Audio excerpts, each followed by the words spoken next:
काले रंग की स्प्लेंडर बाइक मिली है। Bike Dilshad garden metro station की पार्किंग में खड़ी मिली।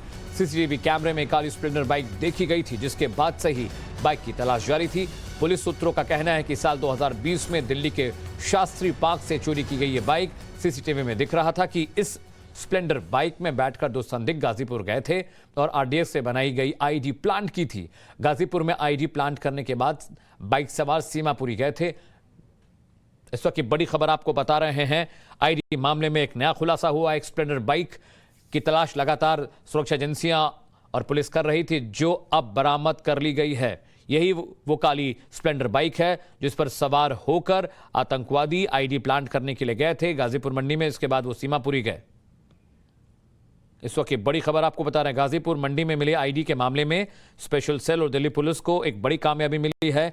काले रंग की एक स्प्लेंडर बाइक की लगातार तलाश जारी थी, जो अब मिली है। सीसीटीवी कैमरे में ये काली स्प्लेंडर बाइक देखी गई थी, जिसके बाद से बाइक की तलाश लगातार स्पेशल सेल कर रही थी।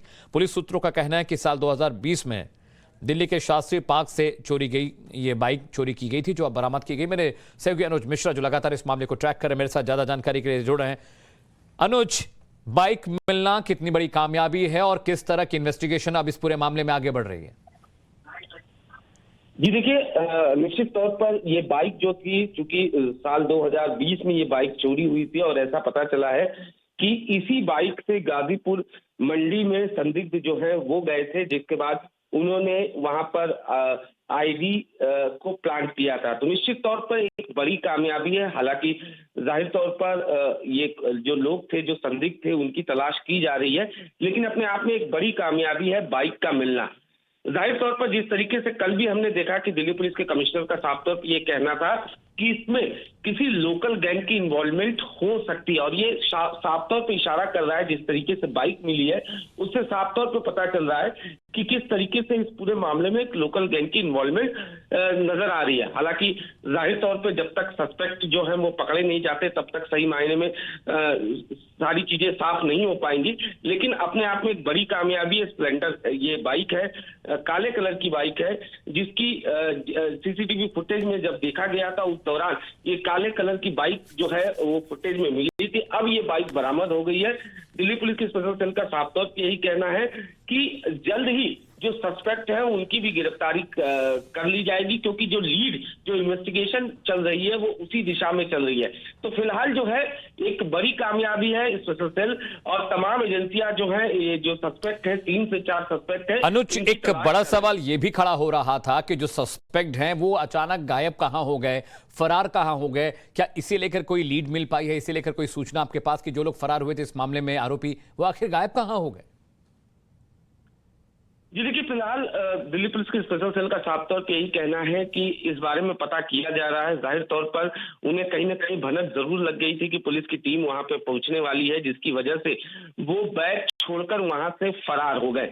इस दिशा में लगातार काम किया जा रहा है, लगातार पूछताछ की जा रही है, चाहे मकान मालिक हो, चाहे प्रॉपर्टी डीलर हो, साथ ही साथ जो लोग भी जिन्होंने उसको देखा था, इन सस्पेक्ट को, उनसे भी इस बाबत पूछताछ किया जा रहा है। स्केच जो है वो बनाया जा रहा है ताकि जल्द से जल्द इनकी गिरफ्तारी कर ली जाए। जाहिर तौर पर जब तक ये बाहर रहेंगे, कहीं ना कहीं खतरा जो है वो जरूर रहेगा, क्योंकि जिस तरीके से इनके पास से आईडी मिला, जिस तरीके से इनके पास आरडीएक्स अमोनियम नाइट्रेट का मिश्रण मिला, ये अपने आप में बड़ी बात है। और इसी वजह से पुलिस जो है, पुलिस की कई टीमें जो है इस बाबत काम कर रही है। स्पेशल सेल के साथ लोकल पुलिस जो है वो भी काम कर रही है और इन लोगों की गिरफ्तारी के लिए लगातार कवायदें की जा रही हैं। जी अनुज, ये जो आरडीएक्स और आईडी बरामद होता है, इसकी टैगिंग से पता चल पाया है क्या कि आईडी कहां तैयार किया गया था, क्या पाकिस्तान से आया था और किस तरह से दिल्ली में दाखिल हुआ? क्योंकि सवाल यही लगातार हम पूछ रहे हैं, टाइम्स नौ भारत यही जानना चाह रहा है कि दिल्ली देश की राजधानी है, ऐसे में इतनी बड़ी तादाद में बार बार आरडीएक्स शहर के बीच में पहुंचना और लगातार आतंकियों की साजिश है, वो तो बाल बाल हम बच जाते हैं। एजेंसियों का शुक्रिया है कि वो घटना होने से पहले इन चीजों को पकड़ लेते हैं, लेकिन अगर ये घटना घट जाती तो कितना नुकसान होता। 5 राज्यों में चुनाव है, कश्मीर में, पंजाब में और यूपी में लगातार इस तरह की घटनाएं सामने आ रही हैं। जी बिल्कुल, अगर बात किया जाए आरडीएक्स का मिलने का मतलब साफ तौर पे ये इशारा करता है कि किस तरीके से ये सीमा पार से इस बाबत जो है साजिश की गई थी, क्योंकि जाहिर तौर पे आरडीएक्स आमतौर पे लोकल मार्केट या लोकल जगहों पे नहीं मिलता। आरडीएक्स का मिलना साफ तौर पे इशारा करता है कि ये पूरी की पूरी साजिश जो है वो सीमा पार से की गई है। स्पेशल सेल के सूत्रों का भी यही कहना है कि इसमें पाकिस्तान या आईएसआई की इन्वॉल्वमेंट हो सकती है, साथ ही साथ इसमें पूरे कहीं ना कहीं लोकल गैंग की भी इन्वॉल्वमेंट होगी, क्योंकि ये जो आईडी था वो असेंबल्ड आईडी था। इससे साफ तौर पे पता चलता है कि किस तरीके से सबसे पहले भारत की सीमा में इसको लाया गया और उसके बाद देश की राजधानी में लाया गया। लेकिन अपने आप में सरप्राइजिंग एक सवाल बड़ा बनता है, क्योंकि दोनों जी अनुज बहुत बहुत शुक्रिया इस अपडेट के लिए, ज्यादा जानकारी के लिए बहुत बहुत शुक्रिया। दोबारा लौटेंगे आपके पास अगर कोई अपडेट आपसे हमें मिलता है। तो आगे बढ़ते हैं, इसी मामले में जुड़ी एक और खबर है। सुरक्षा एजेंसियों के लिए एक और सवाल का जवाब ढूंढ पाना लगातार चुनौती बना हुआ है। सवाल यह है कि आईडी बनाने का सामान राजधानी दिल्ली में दाखिल कैसे हुआ।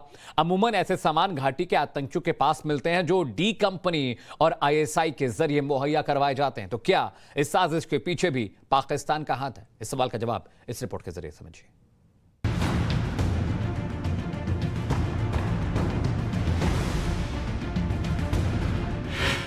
आतंकियों तक कैसे पहुंचा आरडीएक्स? किसने रची आईडी वाली साजिश? क्या है मकान D49 का राज? ओल्ड सीमापुरी के मकान D49 में घुसते ही पुलिस की आंखें फटी की फटी रह गईं। दिल्ली पुलिस के सामने था 3 किलो आईडी से भरा बैग। इस तरह के हथियार अक्सर घाटी के आतंकवादियों के पास से मिलते हैं। ऐसे हथियार भारत के दुश्मन नंबर 1 डी कंपनी और आईएसआई की मदद से आतंकियों के पास पहुंचते हैं। तो क्या दिल्ली में मिले इस सामान के पीछे भी पाकिस्तान की कुख्यात खुफिया एजेंसी आईएसआई का हाथ है? सवाल ये भी उठ रहा है कि दिल्ली तक आईडी बनाने का सामान कैसे पहुंचा। बरामद आईडी को तैयार करने में आरडीएक्स और अमोनिया का इस्तेमाल किया गया है, जो बाजार में नहीं मिलता। इतना ही नहीं, आईडी और आरडीएक्स को दिल्ली तक लाना लगभग नामुमकिन है। ऐसे में आशंका जताई जा रही है कि दिल्ली में मौजूद आतंकियों ने तबाही का सामान दिल्ली तक लाने के लिए स्थानीय गिरोह की मदद ली। टाइम्स नाउ को मिली एक्सक्लूसिव जानकारी के मुताबिक माना जा रहा है कि आईडी बनाने के लिए सामान नेपाल या पंजाब से लाया गया। सामान लाने में स्थानीय ड्रग तस्करों ने मदद की।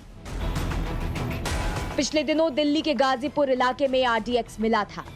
स्पेशल सेल की टीम उसी मामले की जांच कर रही थी। तभी ओल्ड सीमापुरी में रची जा रही साजिश की भनक पुलिस को लगी। तो क्या चुनाव से ठीक पहले अशांति फैलाने के लिए डी कंपनी और पाकिस्तान की खुफिया एजेंसी आईएसआई सक्रिय हो गई है? ब्यूरो रिपोर्ट, टाइम्स नाउ नव भारत।